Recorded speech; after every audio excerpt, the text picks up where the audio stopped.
मेहड़ मां रिपोर्ट यासीन शाह महसर मेहड़ शहर ऐं आसपास जे इलाक़नि में गले जी ख़तरनाक बीमारी डिफ्थेरिया वायरस ते ज़ाब्तो न अची सघियो। वधीक हिकु ॿारड़े फोत ऐं हिकु नींगर बीमारीअ में वठिजी वियो।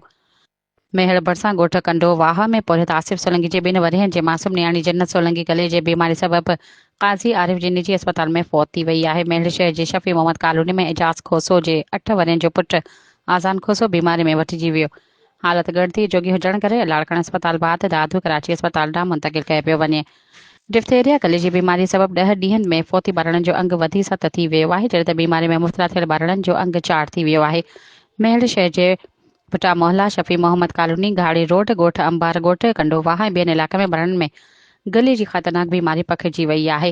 तालकी हेल्थ ऑफिसर डॉक्टर मोहम्मद ईसा सोढर राब्तो करण ते ॿुधायो त गले जी बीमारी सबबि ताज़ो फौत थी वियल ॿारड़े में मुब्तला थियल नींगरी अस्पताल में रिपोर्ट न थी आहिनि ऐं न वरी उन्हनि जी ॼाण मिली आहे।